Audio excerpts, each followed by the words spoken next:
Bonjour et bienvenue dans cette nouvelle exercice pratique de bureautique où nous allons faire ensemble un petit peu de dessin technique avec PowerPoint. Alors, c'est un grand mot le dessin technique, c'est plutôt un simulacre de dessin technique, mais en tout cas nous allons voir ici toutes les possibilités qu'offre PowerPoint pour faire des formes complexes, pour faire des courbes également, des raccourcis clavier qui vont vous faire gagner du temps.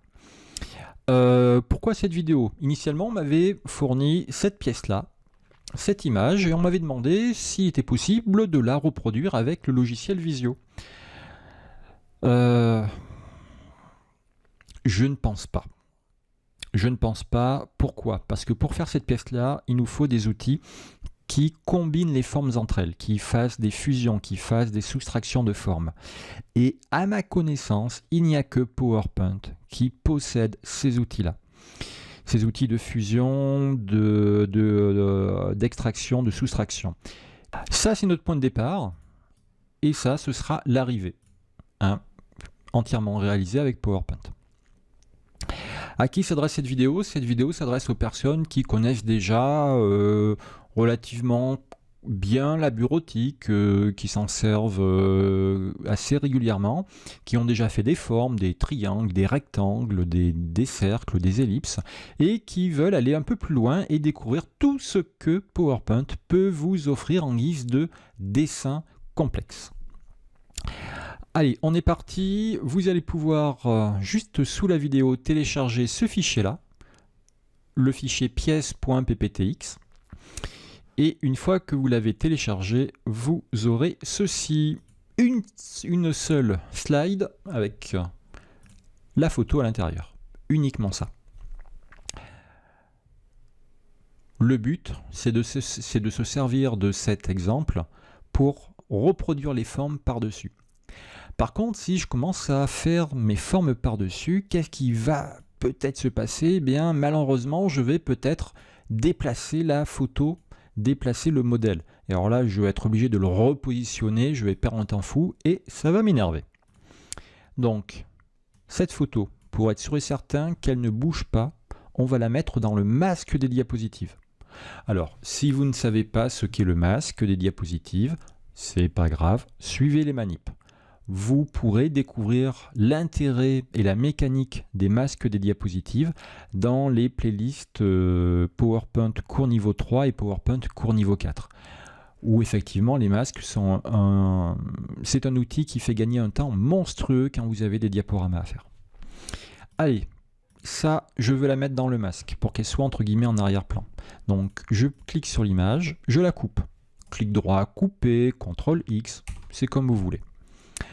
Affichage, masque des diapositives. Et il m'amène directement sur le masque qui correspond à la diapo où j'étais.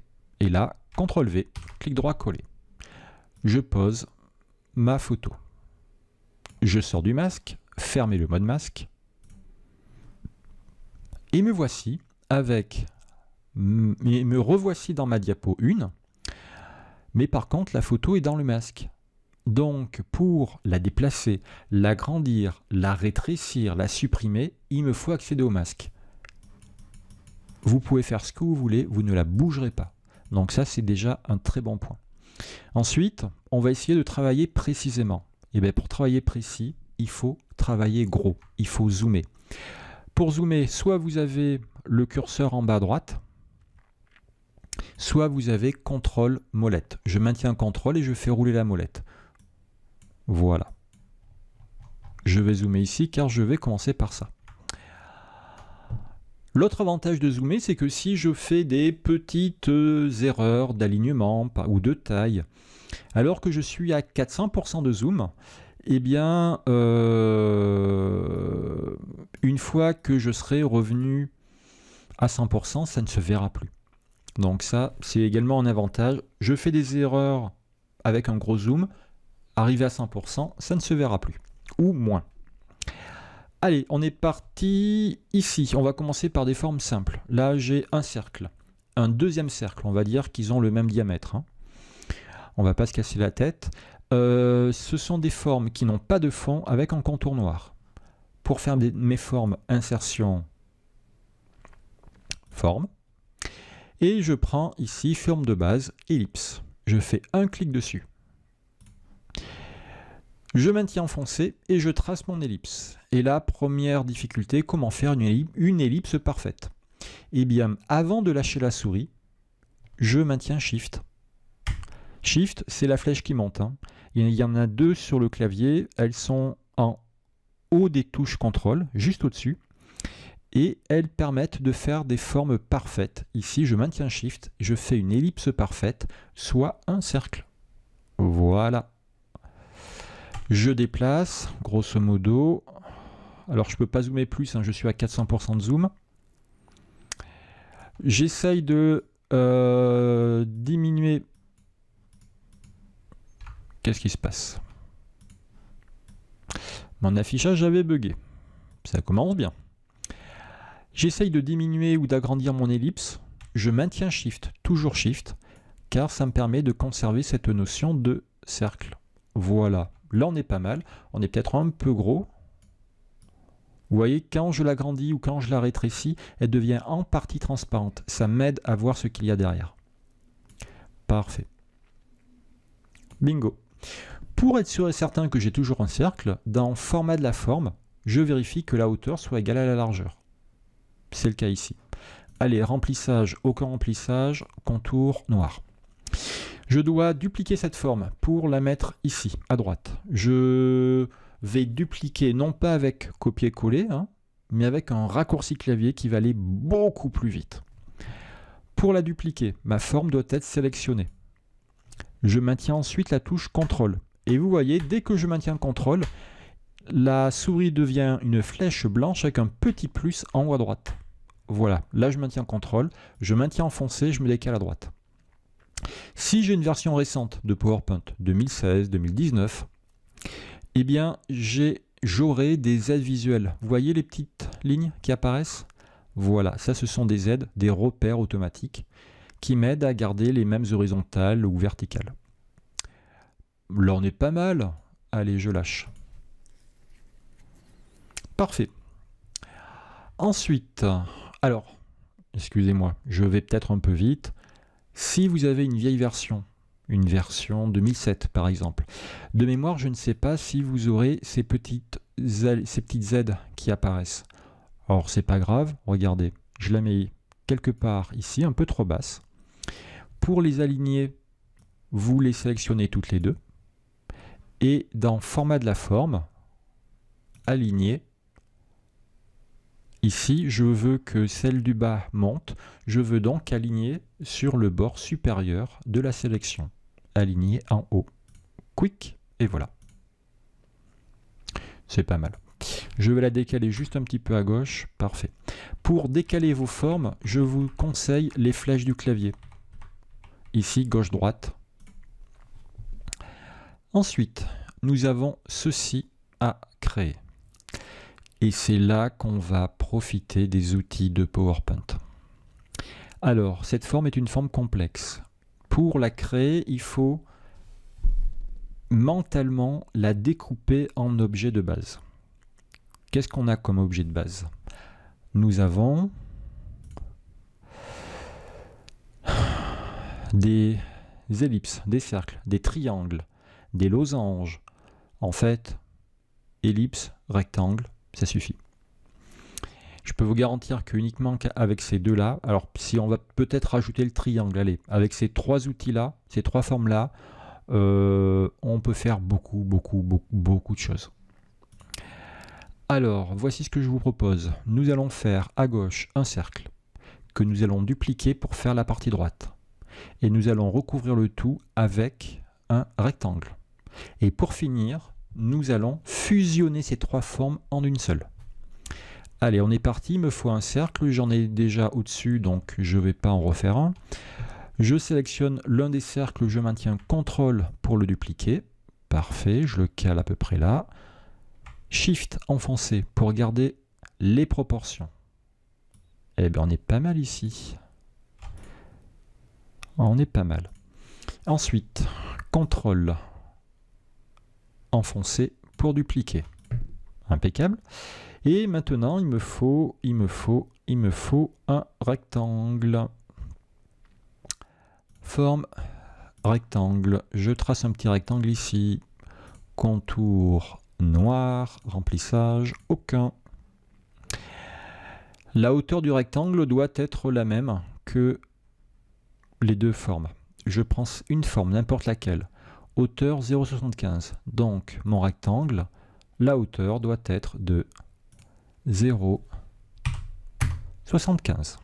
Parfait. Ensuite, les centres doivent se superposer. Hop, vous avez vu, LED, impeccable. Ouais, là on est... Oui, bah écoutez, on est pas mal ici. Je prends les trois alignés en haut. Et voici ma forme. Alors, c'est dommage qu'on puisse pas zoomer plus. Là, c'est peut-être pas net. Mais bon, on va dire que ça va. Je sais pas s'il faut pas réduire un peu.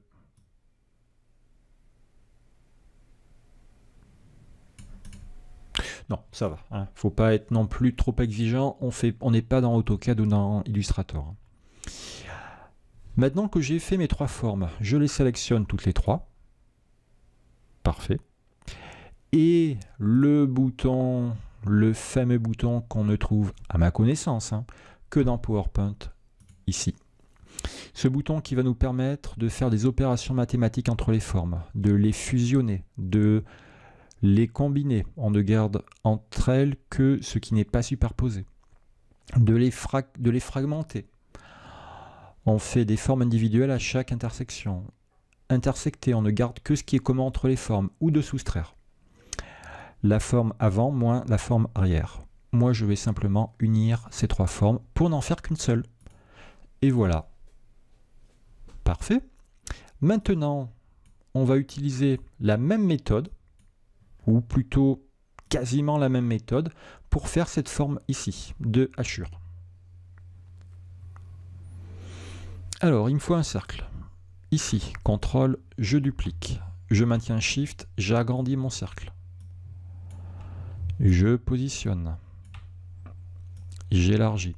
Alors, j'ai pas trop évoqué l'épaisseur des contours, mais vous cliquez sur une forme et dans Contour, épaisseur, vous choisissez ce que vous voulez.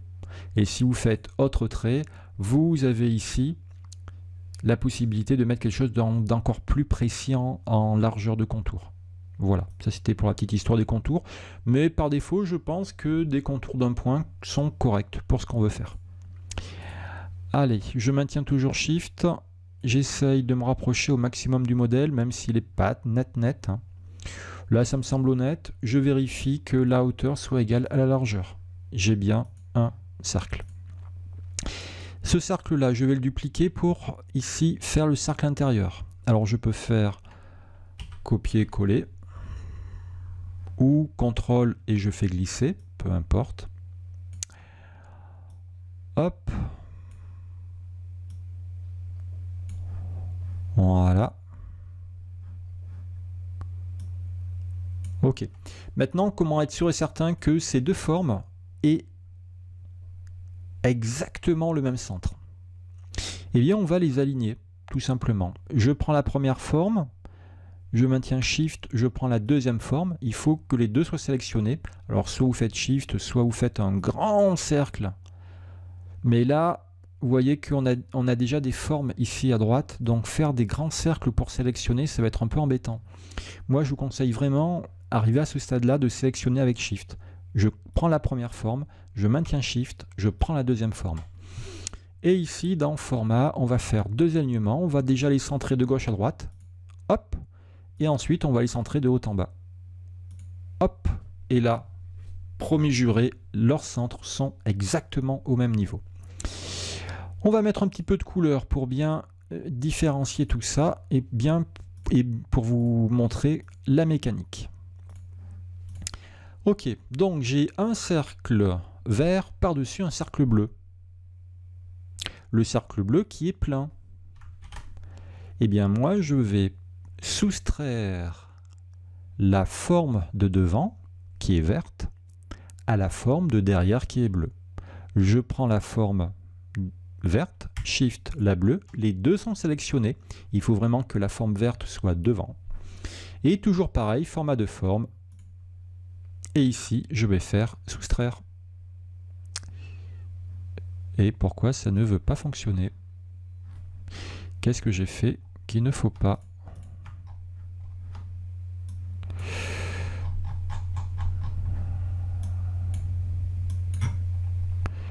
Ça, Shift, ça. Voilà. Bon, j'avais quelque chose qui n'allait pas. C'est peut-être mon affichage qui bug. Hein. Ça m'arrive parfois. Allez, je fais soustraire. Quick. Si chez vous ça fait des choses bizarres, eh bien vous dézoomez, vous cliquez dans du blanc pour être sûr de n'avoir aucune sélection et vous recommencez à la manip. Et bien maintenant j'ai une forme qui est creuse. Et vous voyez que elle est complètement creuse. Parfait. Je n'ai plus qu'à faire un petit coup de clic droit, format de la forme. C'est pas la courbe, c'est le remplissage que je veux moi. Remplissage motif. Et je vais prendre ça, couleur de premier plan noir, parce que c'était ce qui était demandé. Alors oui, on n'a pas exactement les mêmes diagonales. Mais on fait avec. CTRL Z, je la remets à sa place. Et puis voilà. Hein, on ne peut pas créer nos motifs de remplissage. À la limite, si on a une photo, on peut en faisant un remplissage avec image ou texture et lui donner un fichier avec des diagonales qui sont déjà faites. Moi je vais dans motif et je fais ça. Voilà. Parfait. Bah écoutez, c'est pas mal ça, c'est pas mal du tout. Est-ce qu'il y a encore des formes qui sont purement géométriques, comme celles que nous venons de faire? Ça, ce sont des courbes, ça aussi, ça c'est des courbes, ça ce sont des courbes, ça ce sont également des courbes. Il y aurait bien cette forme-là. Il y aurait bien cette forme-là qu'on pourrait tenter de refaire, mais est-ce vraiment une forme géométrique? Je ne le crois pas. J'ai l'impression que c'est légèrement un trapèze. J'ai l'impression que cette partie gauche ici est plus large que cette partie droite qui est là. Je peux me tromper. Je peux me tromper. Il me dit quelque chose, le plan de coupe à côté ou pas? Non, le plan de coupe... ça correspondrait à ça. J'imagine. Ça fait longtemps que j'ai pas fait du dessin technique. Je vais pas me casser la tête, moi. Je vais pas me casser la tête. Je vais simplement respecter les angles.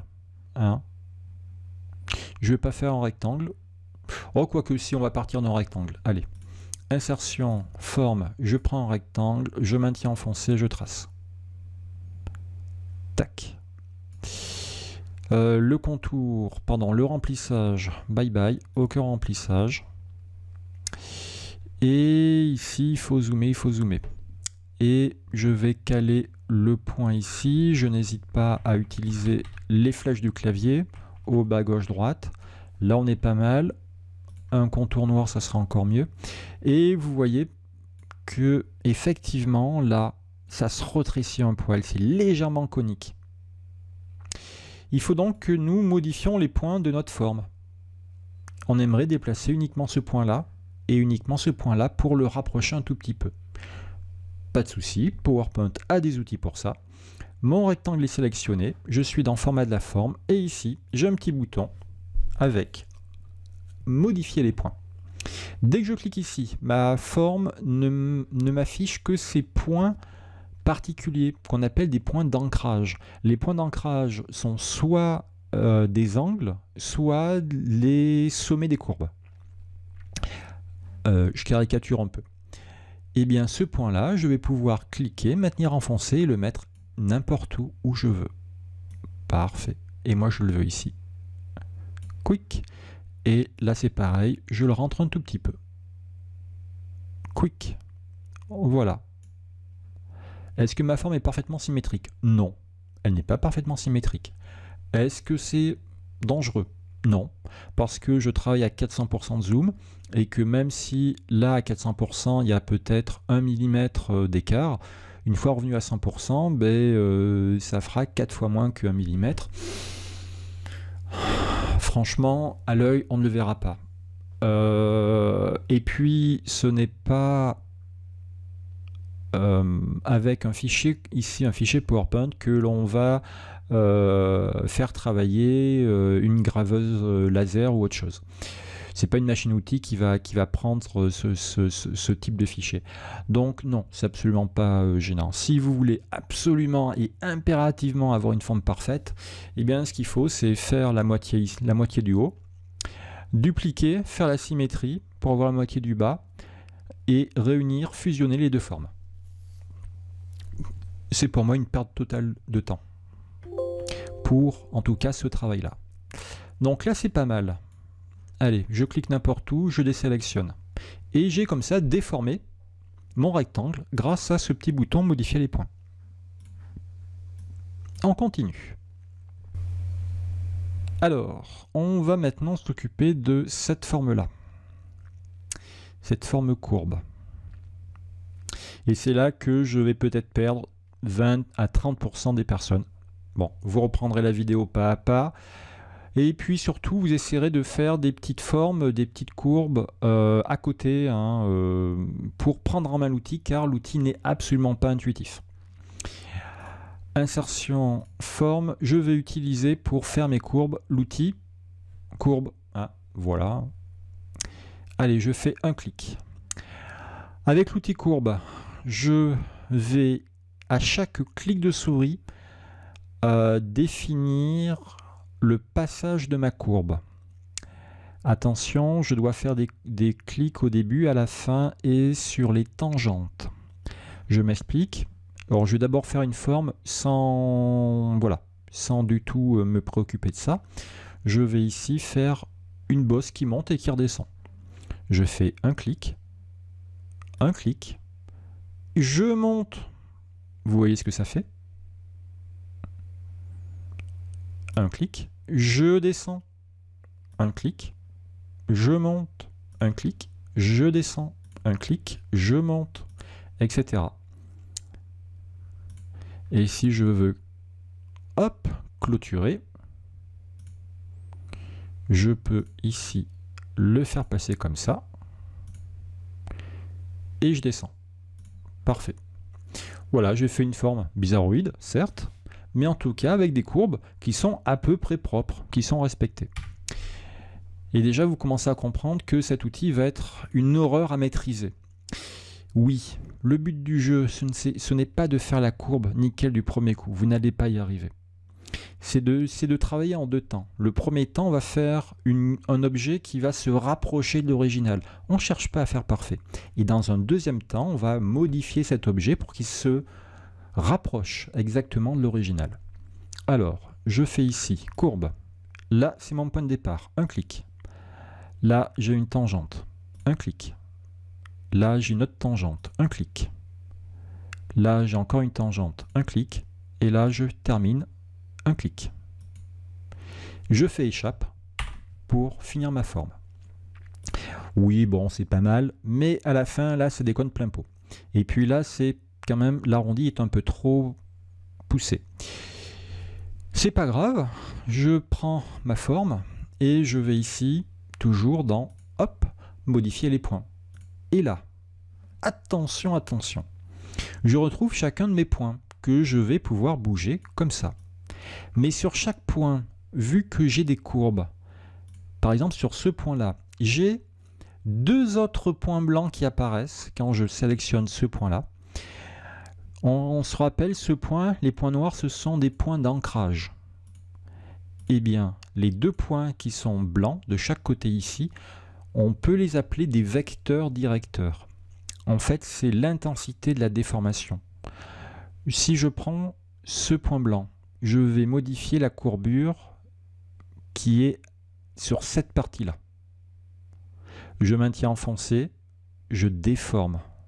D'ailleurs, je modifie la courbure sur les deux points, sur les deux. Hein. Vous voyez, hop. Je peux maintenir enfoncé et changer l'orientation de la courbure. Et vous comprenez que là, on va pouvoir retravailler notre forme pour qu'elle soit la plus présentable, la plus proche de l'original. On est pas mal ici. Là, il faut peut-être l'intensifier un petit peu. Et en tout cas ici, il faut surtout pas... Elle faisait un peu comme ça, ma forme, ici. Donc là, le vecteur, je vais le rapprocher, hop. Voilà, c'est pas mal. C'est vraiment pas mal. Ok, donc cette forme, elle est faite. Je vais m'attaquer maintenant à la forme qui est là, qui fait ça. Toc, toc, toc, toc, toc, toc, toc, toc, toc. Alors, hop, je suis ici. Insertion, forme, je prends toujours mon outil courbe. Toc, je peux me mettre ici et faire un clic pour débuter exactement au même endroit. Clic. Là, il y a un petit angle, encore un clic. Là, tout ça c'est droit, donc clic. Là, il y a une tangente, clic. Là, la courbure aussi, clic. Ici, je pense que je peux même aller jusque là en fait. Là, je chevauche bien ma première forme, le cercle creux, et clic. Et je fais échappe. C'est pas trop mal, il y a quand même du boulot. Modifier les points. Je prends ce point-là. Et c'est le vecteur qui n'est pas du tout dans la bonne direction. Regardez, il est dans cette direction-là. Je le prends et je réduis déjà sa longueur. Et je le mets dans la direction de la forme. Parfait. Ce point-là, c'est pareil. Le vecteur, il doit être dans ce sens-là. Alors là, ce qui serait pas mal, c'est que sur ce point-là, je puisse uniquement travailler ce point-là sans que l'autre bouge. Eh bien, c'est faisable. Il faut que je maintienne, alors je sais plus si c'est CTRL, c'est pas CTRL, c'est pas SHIFT, c'est ALT, voilà.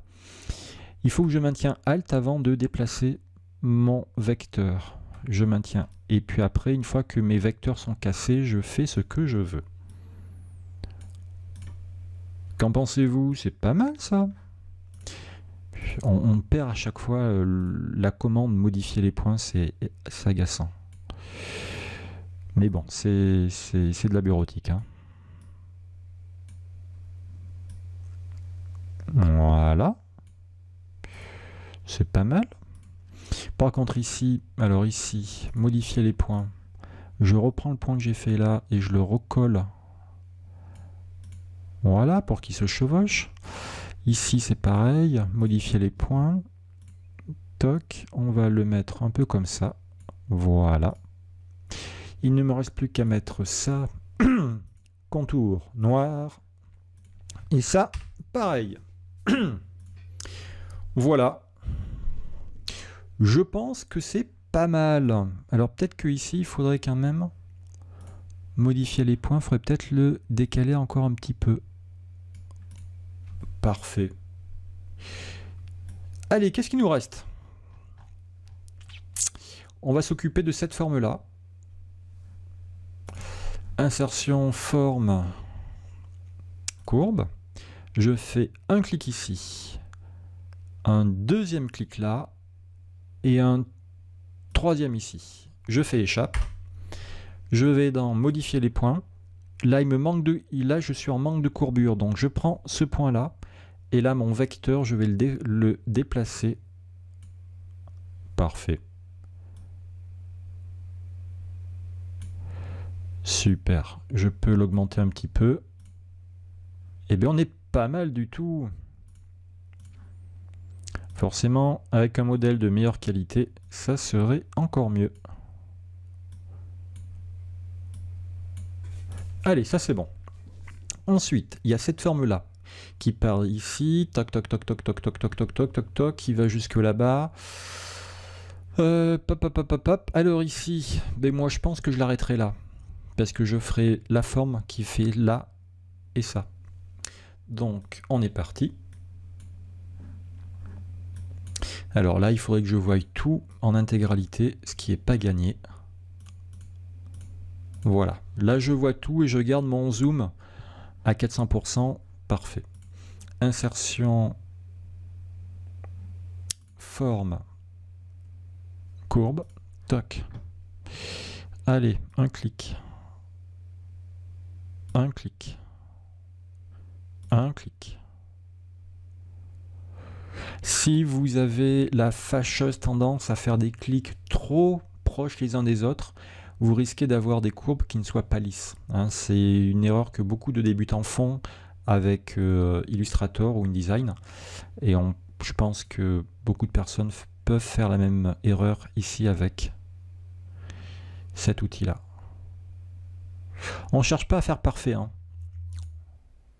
On cherche à faire approchant. Et je termine ici. Et je fais échappe après le dernier clic. Allez, hop, modifier les points. On est parti. Ici, il faut qu'il soit comme ça, mon vecteur, qu'il aplatisse le nez. Là, c'est pas mal. Là, c'est pas mal aussi. Là, je tire mon vecteur avec Alt hein, pour que ce soit que lui, que cette partie-là qui soit tirée. Voilà. C'est vrai après tout, hein, pourquoi dépenser plusieurs dizaines d'euros par mois pour avoir le pack Adobe alors que PowerPoint fait le boulot. Je déconne un peu, mais...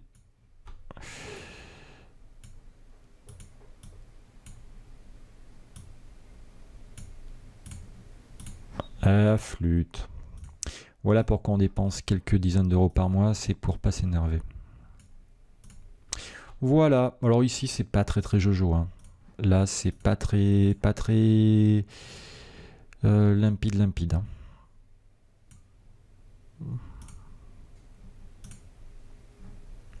Là il y a une petite bosse qu'il faut casser. Pourquoi il y a une petite bosse? C'est parce que là les deux vecteurs ne sont plus alignés. J'ai maintenu Alt, il n'aurait pas fallu. Ça va très bien. Ça va très bien. Là c'est pareil. Est-ce que je peux retravailler un peu ça? Je vais diminuer la longueur de celui-ci. Voilà, c'est bien. C'est bien. L'intersection ici, elle fait quoi? Peut-être que je superpose un petit peu mieux ce petit point-là.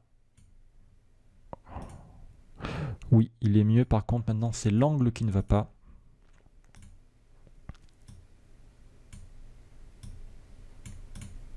Allez, c'est bon.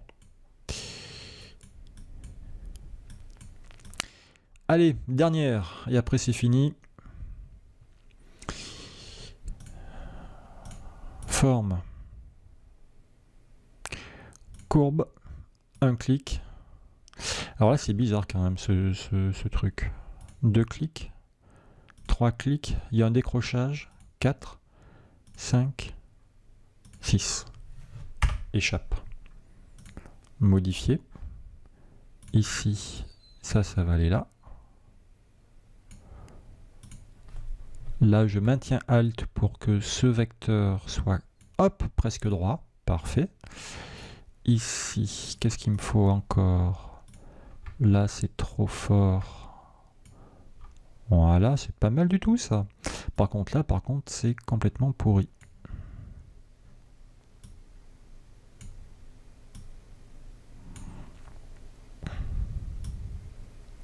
Plus vous en ferez, plus vous serez efficace. Cet outil-là, ce qu'on est en train de faire, ce qu'on est en train de travailler, c'est à peu près l'équivalent de l'outil Plume chez Adobe. L'outil de création vectorielle par excellence. Oui, bah écoutez, hein, moi ça me va, hein, je sais pas pour vous, mais... Allez, c'est bon. Je prends ça, je mets couleur noire, contour noir, ici, pareil. Grâce à la touche F4, F4 qui répète la dernière commande, et bien voici notre forme. Vous voyez qu'une fois revenu à 100%, c'est plus que correct. Il ne nous reste plus qu'à réaliser les cotations Alors, là, on va faire les cotations manuelles. Vous pouvez prendre, bien sûr, ceci, et en faire un copier-coller. Un copier-coller en tant qu'image, par exemple, dans PowerPoint ou dans Visio, peu importe. Mais en tout cas, si vous mettez ça dans Visio, vous n'aurez pas des cotations automatiques, hein, c'est pas possible. Vous aurez à la limite une cotation automatique pour les extrémités qui vous donneront 150 si on met la pièce à l'échelle. Moi, à ce niveau-là, je vous conseille de faire des cotes manuelles. On va en faire quelques-unes. Ici, il me faut 2 verticales rouges, insertion, forme ou titré. Je prends ce point-là, je maintiens enfoncé et je maintiens Shift pour faire une verticale parfaite. Et vous voyez d'ailleurs qu'il y a certains points, les points d'ancrage de mes courbes, que je revois. Hop, allez, je lâche. Toc. Ce trait qui est extrêmement fin, je vais le mettre en rouge et je vais le grossir. Un point par exemple, parfait. Je vais le dupliquer. Alors, je vais peut-être le décaler un poil à gauche, voilà. Je vais le dupliquer pour en faire ce trait-là. Je maintiens CTRL. Hop, parfait. Je le duplique encore pour faire ce trait-là. Parfait, simplement ce trait, je vais, hop. Alors, toujours avec CTRL, toujours avec Shift enfoncé, hein, toujours, pour être sûr de garder la même verticalité. Sinon, voilà ce qui se passe. Ok. Donc là, j'ai fait mes 3 verticales. Ah, j'en ai encore une ici à faire. CTRL. Allez, je la positionne ici. Shift et ça monte. Parfait. Sur ce trait-là, il me faut des flèches. Si vous n'avez pas ceci, format de la forme qui est affiché, clic droit, format de la forme. Et au niveau de la courbe, on a quelque part type de flèche initiale. On va prendre ça. Toc. Ou ça. Non, on va prendre la rectangulaire. Ça. La taille, on va prendre une taille un peu plus épaisse. Ça, c'est très bien ça. Final, pareil. Grosse taille.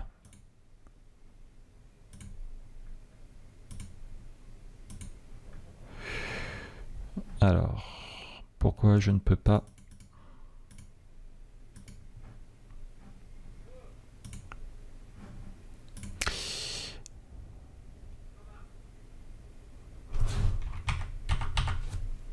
Voilà, excusez-moi. Mon logiciel de capture m'empêchait d'accéder à l'option. Je prends ça, je maintiens Shift... CTRL, pardon. Je duplique. Je maintiens Shift pour... non, rien du tout. Voilà, là je la mets à l'horizontale. Je la positionne ici. On aurait même dû remonter un petit peu ou descendre un petit peu. Enfin bon. Hein. Les normes du dessin technique, c'est pas pour nous. Hein. On fait de l'approximatif ici. Pareil que l'extrémité. Alors, est-ce que le pinceau peut m'aider? Bien joué! Effectivement, je vous le refais. Là, j'ai un trait qui est complètement brut, hein, sans extrémité. Par contre, le trait qui est ici a des extrémités. D'accord?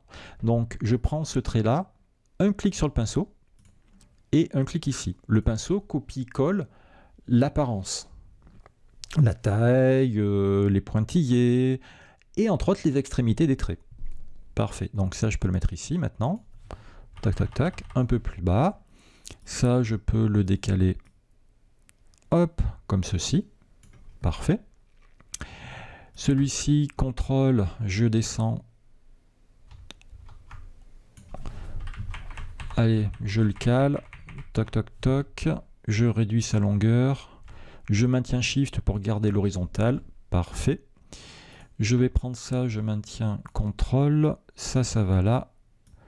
Ça va là. Toc. Allez, une zone de texte, deux zones de texte, ça suffira. Insertion, forme, zone de texte, je maintiens enfoncé 150. Ok. Allez, contrôle, hop, ici 40.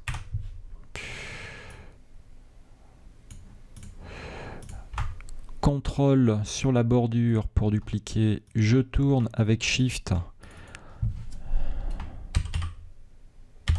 Diamètre A. Quick, voilà. Eh bien écoutez, oui bon il y a Tube Size et il y a la flèche que j'ai pas fait. On va vérifier maintenant, on va enlever le modèle qui est en dessous. On l'avait mis dans le masque, affichage, masque de diapositive. Eh bien, pardon, on était ici. Le modèle qui est là, on va... qu'est-ce qu'on va en faire? Est-ce qu'on le déplace? Allez, on peut le déplacer, je vais le monter ici. J'espère que ça ne va pas chevaucher avec le reste. Je ferme le masque. Ça ne se chevauche pas. Parfait. Ben écoutez, je pense que vous pouvez observer le modèle et le résultat. Certes, on n'est pas sur du dessin technique pur et dur. On n'est pas sur de l'AutoCAD ou de l'Illustrator ou du CorelDRAW, mais on a reproduit cette forme. Le résultat est plus que honnête, hein. On a pu faire ici des formes complexes grâce aux fusions, aux raccourcis clavier. Et on a pu travailler les courbes grâce aux points d'ancrage et aux petits carrés blancs, aux vecteurs directeurs. Vous pouvez vous agacer au début avec ces outils courbes, hein. Vous pouvez franchement vous agacer. N'essayez pas d'être parfait dès le début. Si vous mettez 3-4 minutes à faire la forme approximative, eh bien votre forme est approximative. La forme suivante que vous allez faire sera un petit peu moins approximative, etc. etc. Mais ne vous prenez pas la tête à faire quelque chose de parfait sur la première forme. Vous n'y arriverez pas. Il faut vraiment avoir cet outil en main et le faire petit à petit. Voilà, bah écoutez, vous pourrez télécharger également cette correction dans un lien sous la vidéo. Si vous avez réussi, je vous dis bravo. Si vous avez réussi à peu près, je vous dis aussi bravo, hein. J'espère que vous avez pu prendre en main quelques raccourcis clavier qui vont vous faire gagner du temps après dans Word, Excel ou PowerPoint. Voilà, n'oubliez pas qu'aucune vidéo ne remplacera un vrai formateur ou une vraie formatrice qui répondra à vos besoins. Vous corrigera, observera comment vous travaillez, répondra à vos questions et vous motivera. À très bientôt, merci.